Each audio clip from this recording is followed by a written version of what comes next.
And if we take an example of these great ones of the past, thinking now about the Rosicrucian Brotherhood during the Renaissance, they would convey this reality with three very powerful ideas. They would say that, the signature that you could recognize a real Rosicrucian, in other words, somebody that puts the rose, the spirit, in the center of the soul and of life. It was the combination of three very powerful aspects of what we just said about these threefold capacity of the human being at the service of the spirit, to speak, to teach, and to do. They would associate that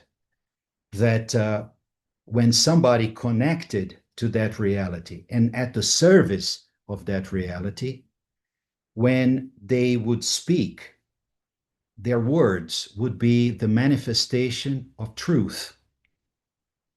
So it's not that they would try to polish their words.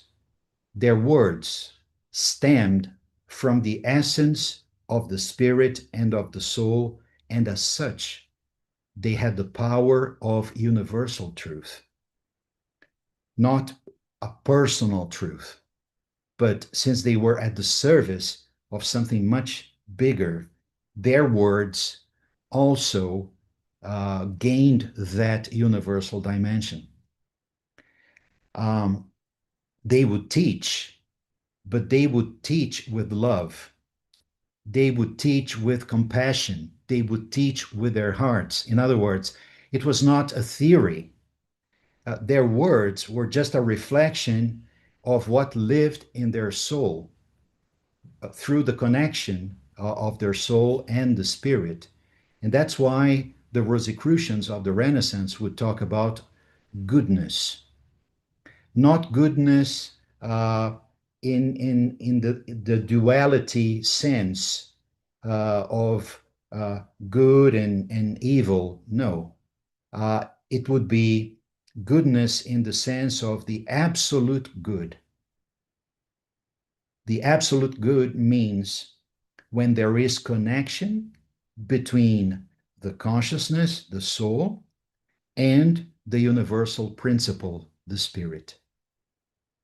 Because in that situation, there is this unique flow of force, of knowledge, and of compassion. So that's what goodness meant.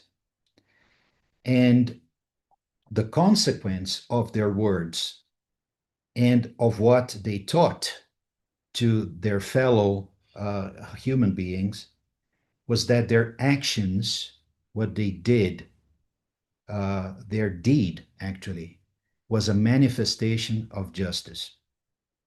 Not justice from the standpoint of an external code of laws, but justice in the sense of spiritual intelligence, in the sense that reality itself, as a manifestation of the spirit, of the logos, of the universal intelligence, always tells us what's necessary to be done.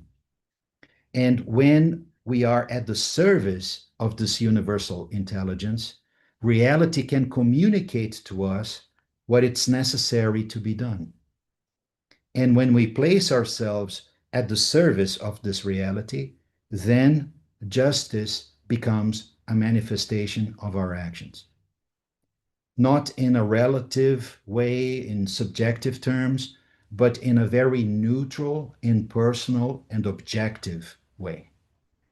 So if you think about Christ, Buddha, Lao Tzu, Krishna, Hermes Trismegistus,